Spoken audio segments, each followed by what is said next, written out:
Friends Jajula Gauri గారు, KN Malleswari గారు, ధూపాక సుభద్ర, గల్దం ఝాన్సీ గారు, Induri మానసం, and other distinguished members of the dais. Very good afternoon. Jai Bhim to all. అందరికీ ఫూలే అంబేద్కర్ సామాజిక విప్లవాభివందనాలు. ముందుగా ఈ అవకాశం ఇచ్చినటువంటి doctor BR Ambedkar open university vice chancellor professor Ghanta Chakrapani garu and his colleagues and organizers of this symposium. I am thankful to them. Thank you so much. So I am happy to be here.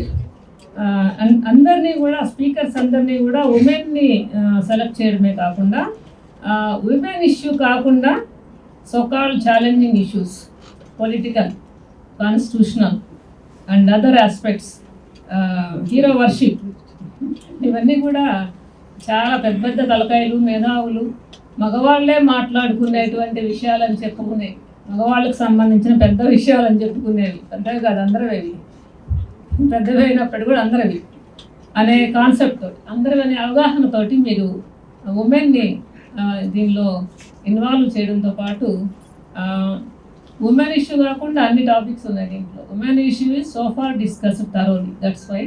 So నేను అనుకున్న topic social Ambedkar multi disciplinary personality. ఈ symposium topic కూడా అలాంటిదే.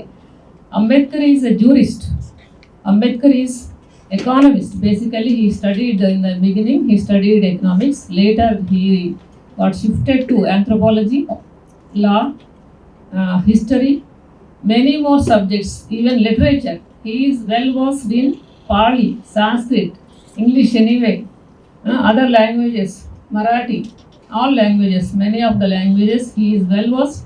He can read and he can write also, not only speaking. చాలా మంది మాట్లాడగలుగుతారు కానీ వాటిల్లో రాయలేదు, but he can speak also, he can write also. అది మల్టీ డిసిప్లినరీ పర్సనాలిటీ అనేదానికి ఆయన ఫిట్టింగ్ పర్సన్, కరెక్ట్ పర్సన్ ఎవరంటే అంబేద్కర్. ఏం చేసినా, అది ఏ సబ్జెక్ట్లో ఆయన మాట్లాడినా రాసినా కూడా దానిలో బాగా డీప్గా వెళ్ళిపోయి మాట్లాడడం, డీప్గా వెళ్ళిపోయి రాయడం, డిస్కస్ చేయడం, తరోగా డిస్కస్ చేయడం. అంబేద్కర్కి ఉండేటువంటి ఒక ప్రాథమికమైనటువంటి అకాడమిక్ ఇంట్రెస్ట్, చాలా డీప్ అకాడమిక్ ఇంట్రెస్ట్ తోటి ఆయన చేస్తారు. అంటే నేను దీనికి అనుకున్న టాపిక్ ఇది, ఈ సందర్భంగా అనుకున్నటువంటి topic Ambedkar on nation and nationalism. ఇది మన జనరల్ ఇంటెలిజెన్షియా, మూమెంట్ ఓరియంటెడ్గా ఉండేటువంటి మేధావులు కానీ, లేకపోతే అకాడమిక్ ఇంటలెక్చువల్స్ కానీ, అకాడమిషియన్స్ కానీ పెద్దగా చర్చించబడినటువంటి అంశం ఇది. ఎక్కువగా డిస్కస్ చేయలేదు. అంబేద్కర్ జాతీయత అనేటువంటి అంశం మీద మాట్లాడినట్టు కానీ, ఏం మాట్లాడారని కానీ ఈ పొలిటికల్ సైన్స్, సోషల్ సైన్సెస్లో రీసెర్చ్ చేసేవాళ్ళు కానీ, హిస్టారియన్స్ కానీ చాలా వరకు తను ఎందుకో నెగ్లెక్ట్ చేశారు. అందుకని ఇది మాట్లాడితే బాగుంటుందని చెప్పేసి నేను భావించాను. దానికి చాలా రెలవెన్స్ ఉంది. అంబేద్కర్ మాట్లాడిన జాతీయత అనేటువంటి భావనలకి ఈరోజు చాలా రెలవెన్స్ ఉంది.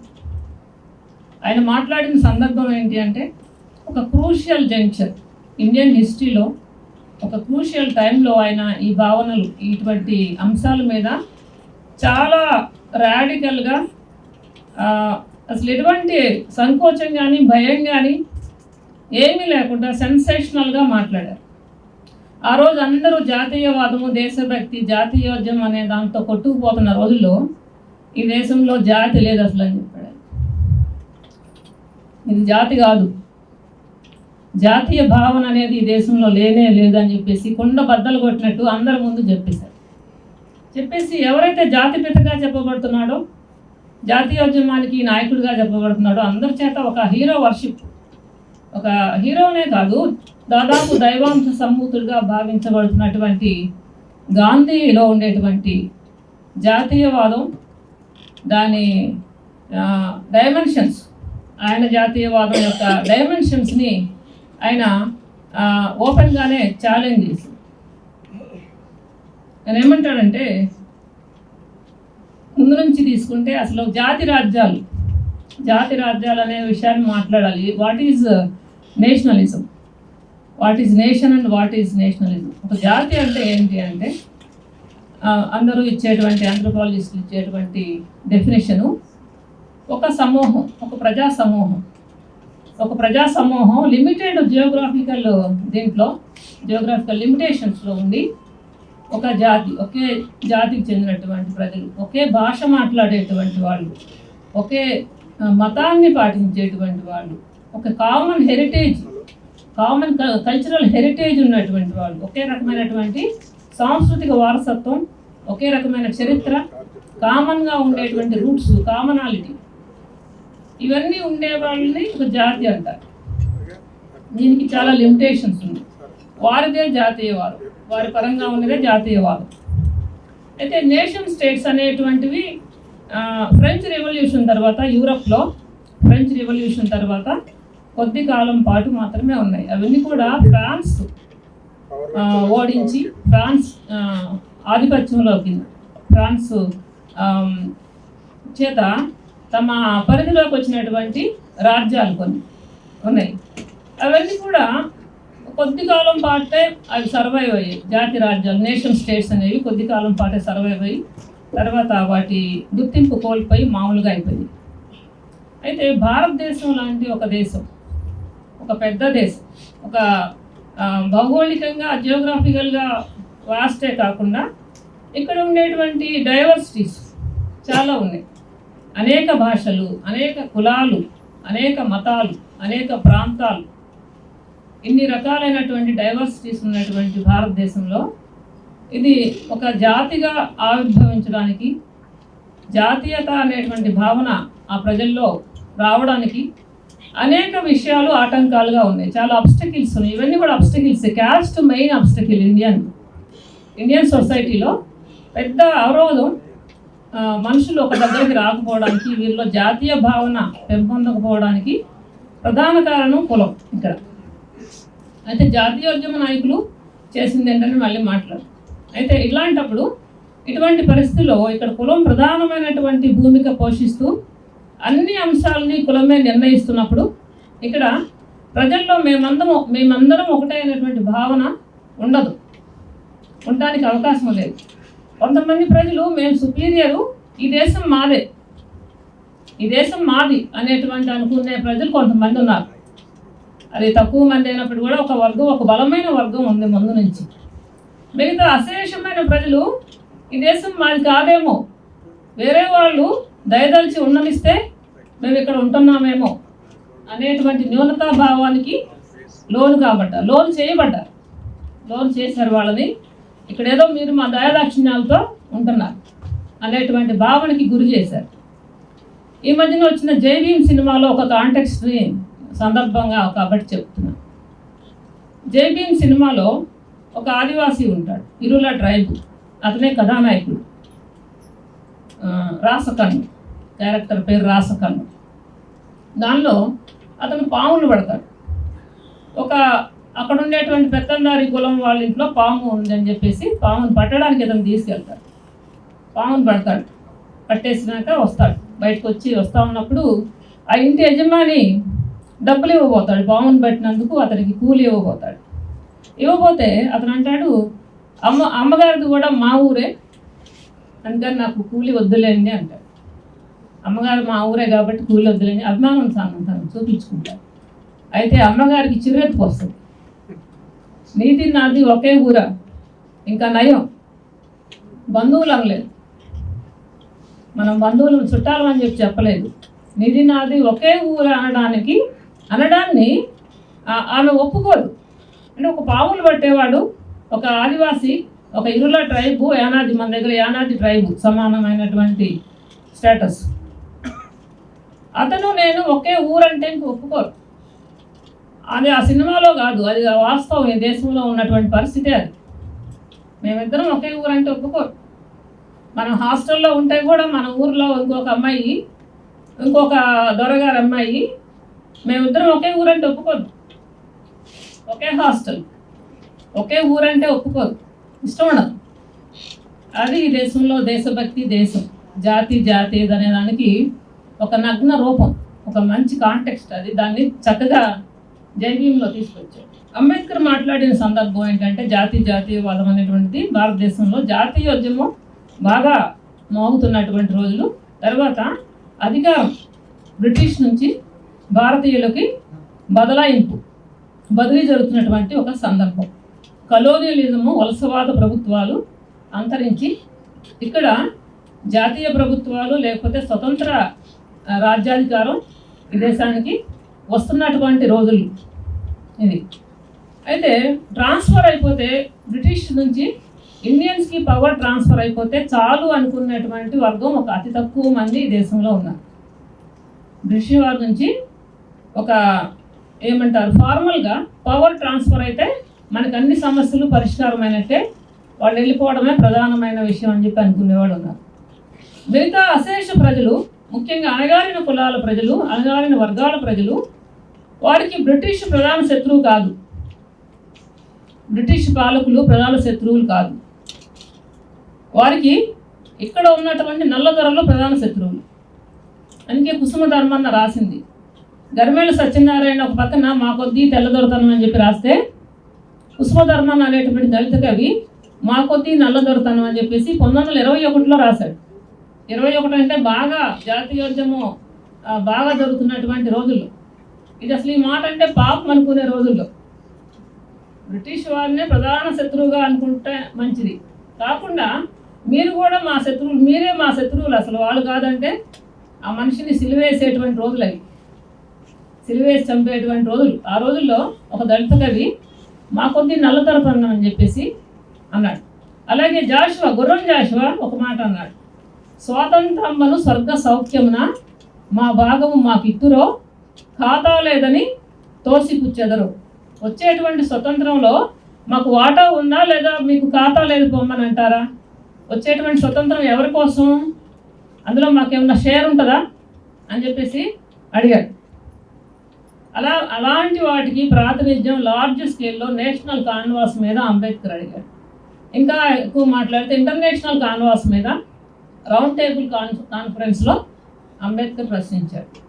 వచ్చేటువంటి స్వతంత్రంలో ఈ దొరలే మళ్ళీ మాకు దొరలుగా కంటిన్యూ అవుతారా, ఏమన్నా మా బానిసత్వం పోతుందా, మాకు ఇప్పుడైనా మంచినీళ్ళు పుట్టనిస్తారా, ఈ దేశంలో పుట్టనిస్తారంటే మన వాడుక భాష మహర్చెరువు, మంచినీళ్ళు పుట్టనిస్తారా, మళ్ళీ మమ్మల్ని అందరితో పాటు స్కూల్లో కూర్చొని ఇస్తారా, ఇకనైనా జరిగిందేదో జరిగిపోయింది, తర్వాత అయినా వచ్చేటువంటి స్వతంత్రంలో మేము మనుషులుగా గుర్తించబడతామా?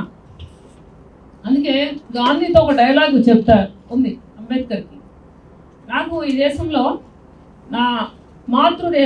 నాకు మాతృదేశం లేదంట. అదేంటి అంబేద్కర్, నీకు మాతృదేశం లేకపోవడం ఏంటి, నీ దేశం ఏంటి? ఇదంతా అబద్ధం.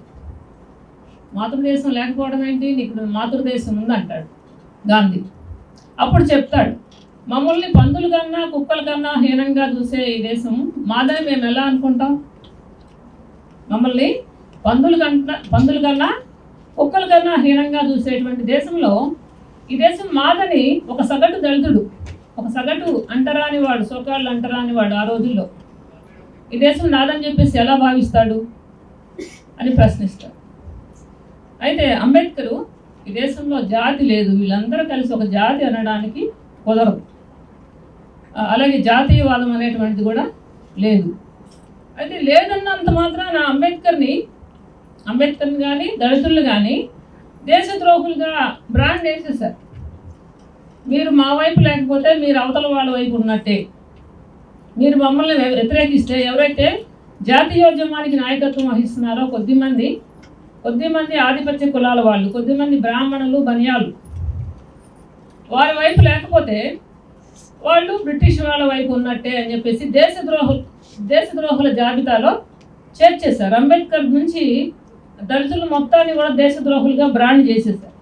దానికి ఉండేటువంటి డైమెన్షన్స్, వాళ్ళు ఎందుకు మాట్లాడారు, వాళ్ళు తీసుకొచ్చినటువంటి ప్రశ్న, ముందుకు తీసుకొచ్చినటువంటి చర్చ చాలా కీలకమైంది, న్యాయమైంది. అది మనం తర్వాత అయినా కానీ చర్చించుకోవాలి. రాజ్యాధికారం సరే, పొలిటికల్ పవర్ వచ్చిన తర్వాత, స్వతంత్రం వచ్చిన తర్వాత అయినా కానీ దాన్ని కూర్చుని మనం చర్చించుకుని సెటిల్ చేసుకోవాల్సిన విషయంగా వాళ్ళు ఎవరో కూడా ఒప్పుకోలేదు.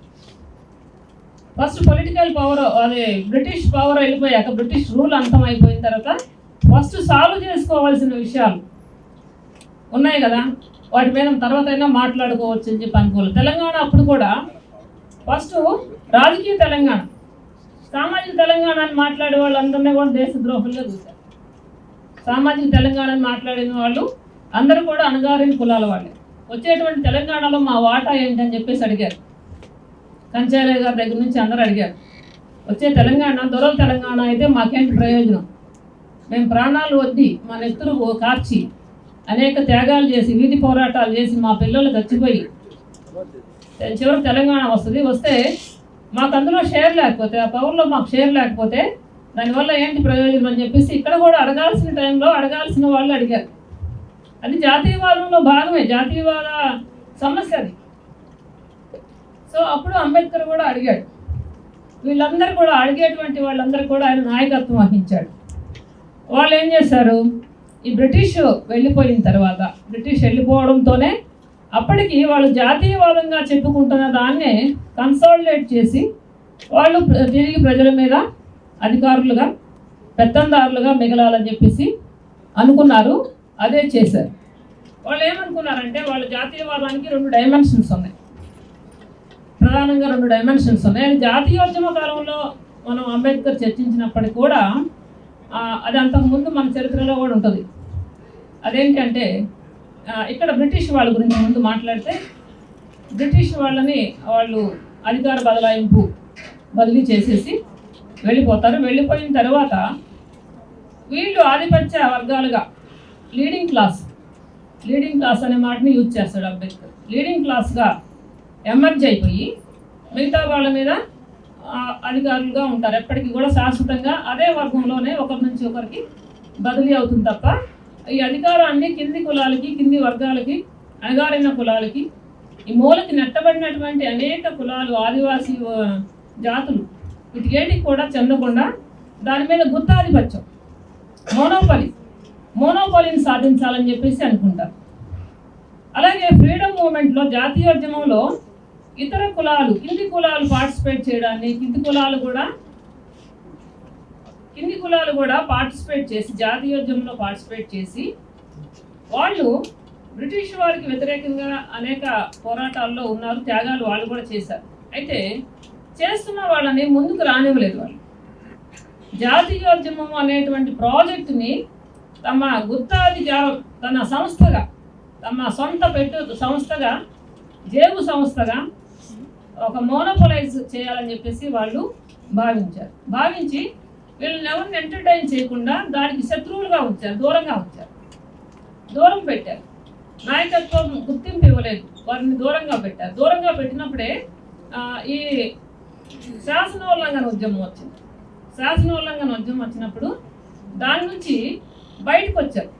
దానిలో ఉండేటువంటి అణగారిన కులాలు, తర్వాత క్లాస్ ఓరియంటెడ్గా ఉండేటువంటి కమ్యూనిస్టు ఉద్యమ ప్రభావంతో ఉన్నటువంటి వాళ్ళందరూ కూడా శాసనోల్లంఘన ఉద్యమ కాలంలో బయటకు వచ్చి కమ్యూనిస్టు ఉద్యమం వచ్చింది.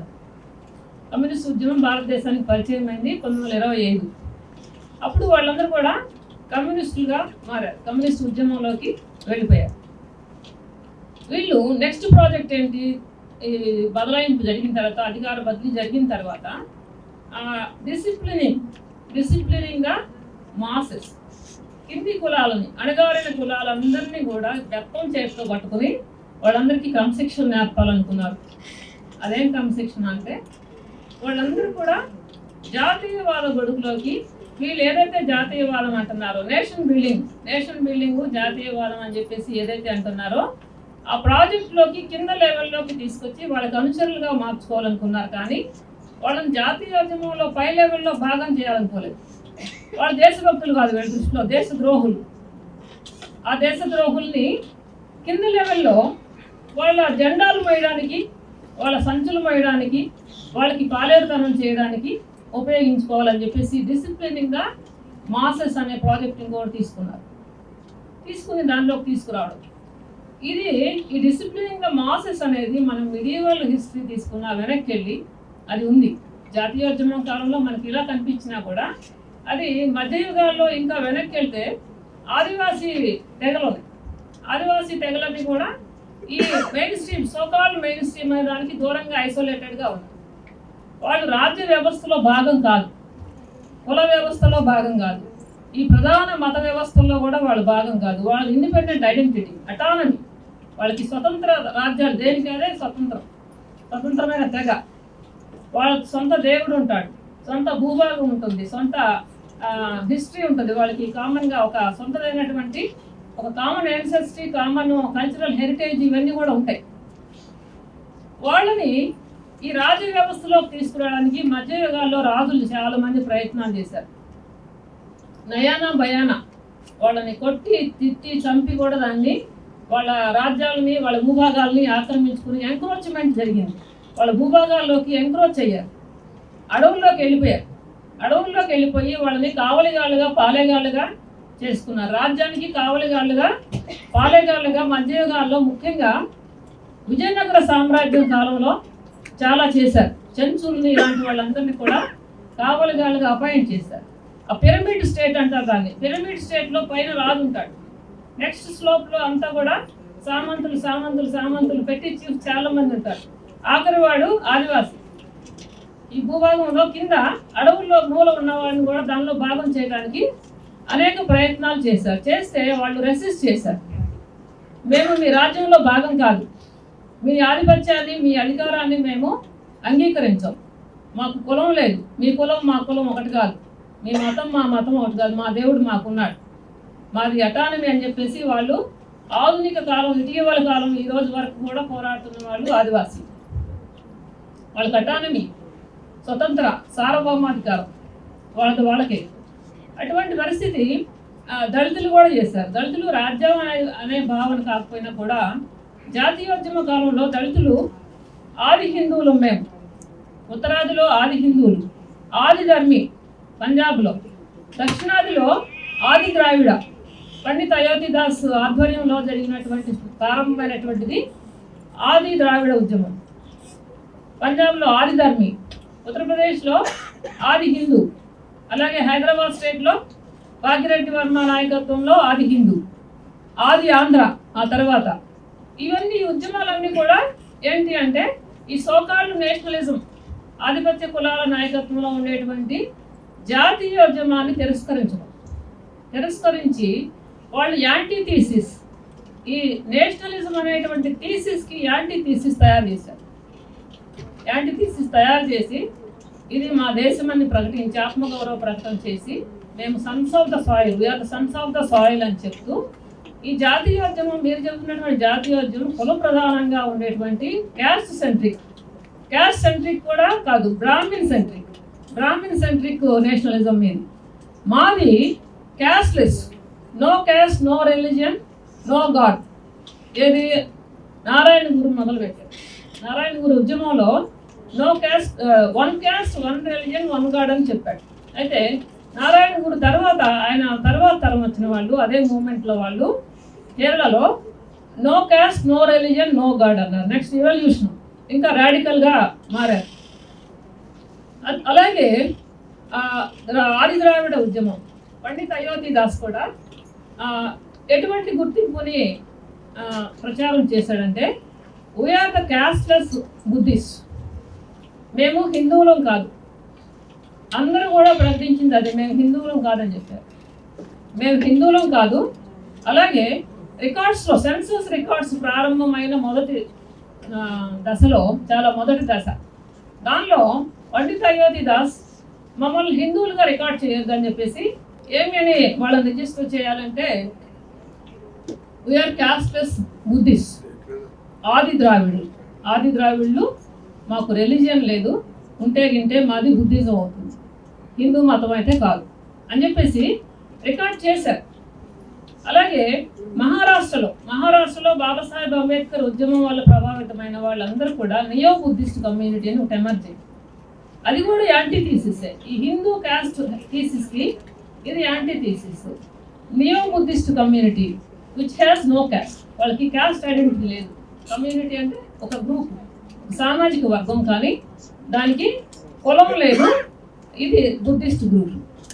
అలాగే ఆది హిందూ, ఆది ధర్మి, వీళ్ళందరూ కూడా కుల ప్రధానంగా, బ్రాహ్మణవాద ప్రధానంగా ఇది కంటిన్యూ కావాలని, బ్రాహ్మణవాదం కంటిన్యూ కావాలని చెప్పేసి అనుకుంటున్నటువంటి గ్రూప్ యొక్క ఆస్పిరేషన్స్, వాళ్ళ ఆశలు ఆకాంక్షల మీద నీళ్లు చల్లుతూ వీళ్ళు తమదైనటువంటి ప్రాపంచిక దృక్పథాన్ని, తమదైనటువంటి జాతీయవాదాన్ని, ఒక కౌంటర్ థీసిస్ని తయారు చేశారు. అది మనకి హిస్టారికల్ డిస్కోర్సెస్లో, ఈ సోషలాజికల్ డిస్కోర్సెస్లో ప్రధానంగా మిస్ అవుతున్నటువంటి అంశం. దీనికి ఆర్జుడు బాబాసాహెబ్ అంబేద్కర్. బాబాసాహెబ్ అంబేద్కర్ దేశంలో జాతి లేదు, నీతి లేదు, ఇక్కడ జాతీయవాదం అనేటువంటి ఉమ్మడి అంశం లేదు. జాతీయవాదానికి కావాల్సిందేంటి? మన జాతి లేదు, ఎప్పుడు జాతి లేకుండానే ఉంటారా అంటే ఆయన అనేది జాతి అనేటువంటిది ఒక ఆదర్శమే, ఒక సమూహంగా ఉండడం అనేటువంటిది ఒక ఆదర్శమే, జాతీయవాదం అనేటువంటిది కూడా ఆదర్శమే. కానీ ఆ ఆదర్శం ఎప్పుడు నెరవేరుతుంది అంటే ప్రజల మధ్య ఉమ్మడి ఆకాంక్షలు, ఉమ్మడి కార్యాచరణ, ప్రజలకి అందరికీ కూడా ఉమ్మడి కార్యాచరణ, ఉమ్మడి ఆకాంక్షలు, ఉమ్మడి అంశాలు ఉన్నప్పుడే ఇదంతా కూడా ఒక యూనిఫామ్, మనందరం కూడా ఒకటైనటువంటి కార్పొరేట్ లివింగ్, తర్వాత ఒకటైనటువంటి ఒక కామన్ స్టాక్ అనేటువంటి సైకలాజికల్ ఫీలింగ్.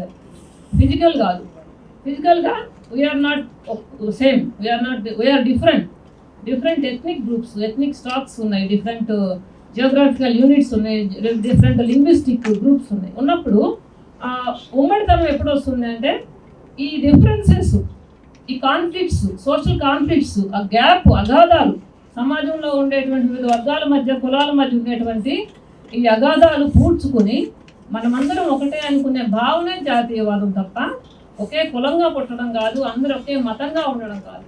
అన్ని మతాలు ఉన్నా, ఇన్ని కులాలు ఉన్నా, ఇన్ని భూభాగాలు ఉన్నా, ఇన్ని భాషల మధ్య వైరుధ్యాలు ఉన్నప్పటికీ కూడా ఈ కాన్ఫ్లిక్ట్స్ని రిజాల్వ్ చేసుకుని వారి మధ్య ఒక సోషల్ ఈగాలిటేరియనిజం, సామాజిక సమానత్వమే రాజకీయ సమానత్వాన్ని కాపాడుతుంది తప్ప, రాజకీయ సమానత్వం వచ్చింది మనకి ఫ్రీడమ్ మూమెంట్ తర్వాత, బ్రిటిష్ వాళ్ళు వెళ్ళిపోయిన తర్వాత రాజకీయ సమానత్వం వచ్చింది, రాజ్యాంగంతో రాజకీయ సమానత్వం వచ్చింది. ప్రతి ఒక్కరికి ఒకే ఓటు, ప్రతి ఒక్కరి ఓటుకి ఒకటే విలువ, మనకి రోడ్ లూట్ చేయటువంటి వ్యక్తికి ఒకటే విలువ, పైన ఉన్నటువంటి ప్రధానమంత్రికి, రాష్ట్రపతి ఓటుకి కూడా ఒకటే విలువ. అది రాజ్యాంగం ద్వారా వచ్చింది, అది పొలిటికల్ ఫ్రీడమ్. అయితే పొలిటికల్ ఫ్రీడమ్ అనేటువంటిది సామాజిక సమానత్వాన్ని సాధించినప్పుడు మాత్రమే దానికి ఒక విలువ ఉంటుందని చెప్పేసి చెప్తూ, జాతీయవాదం అనేటువంటిది, జాతి అనేటువంటిది ఈ దేశంలో ఇంకా సాధించవలసిన ఒక ఆదర్శంగానే ఉందని చెప్పేసి బాబాసాహెబ్ అంబేద్కర్ చెప్పారు. అలాగే చాలా రెడీక్యూల్ చేశారు. ఇక్కడ జాతీయవాదులని, దేశభక్తులు అనుకున్న వాళ్ళని రెడీక్యూల్ చేస్తాడు. చేసి India is a country and its patriots also a different. India is a peculiar country and its patriots also very peculiar. చాలా పెక్యూలియర్. వీళ్ళు పక్కనే ఎంత దారుణాలు జరిగినా, స్త్రీలని అవమానకరంగా చూసిన, అణగారిన కులాలని పందుల కంటే కుక్కల కంటే హీనంగా చూసిన ఈ పేట్రియాట్స్, ఈ దేశభక్తులు నోరు మెదపరు. I'm happy that I'm not belonging to that stock. నేను ఆ రకమైన దేశభక్తుని కాదని చెప్పేసి, my patriotism, I am also a patriot, and but my patriotism rejects all sorts of monopoly. నా జాతీయవాదం, నా దేశభక్తి అన్ని రకాల గుత్తాధిపత్యాలని వ్యతిరేకిస్తుంది. సమానత్వాన్ని ప్రాతిపదికగా నా జాతీయవాదం ఉంటుంది. It rejects all sorts of monopoly అని చెప్తారు. Thank you so much. దానికి ఇప్పుడు ఉన్నటువంటి దేశభక్తులు, సోకాళ్ళ దేశభక్తులు, మిగతా వాళ్ళని వేటాడి చంపేటువంటి దేశభక్తులకి పెద్ద తేడా లేదు, ఒకటే నడుస్తుంది. So Babasaheb Ambedkar 20th century బిగినింగ్లో చెప్పినటువంటి అంశాలు జాతీయవాదం పరంగా, ఈ దేశభక్తి పరంగా ఆయన 20th century బిగినింగ్లో వ్యక్తపరిచినటువంటి భావాలకి ఈరోజు కూడా ప్రాసంగికత ఉంది, ఈరోజు కూడా రిలవెన్స్ ఉందని చెప్పేసి ఇప్పుడు జరుగుతున్నటువంటి రాజకీయాల్లో మనం చూస్తున్నాం. అంతా కూడా దేశభక్తి. మనుషులను వేటాడి చంపడం, ఇంకా మానభంగాలు చేయడం, రకరకాలుగా న్యూడ్గా తిప్పడం, మణిపూర్ లాంటి చోట, తర్వాత అడవుల నుంచి ఆదివాసులను గెంటేయటం, ఇదంతా కూడా దేశభక్తి పేరుతో జరిగేటువంటి పరమ పవిత్ర కార్యంగా చలామణి అవ్వడాన్ని బాబాసాహెబ్ అంబేద్కర్ ఆ రోజే ఊహించి మాట్లాడారు. దానికి ఈరోజు కూడా రిలవెన్స్ ఉంది. కాబట్టి in the light of Babasaheb Ambedkar's concept of nation and nationality, we have to reject those Deshabhaktas. Thank you.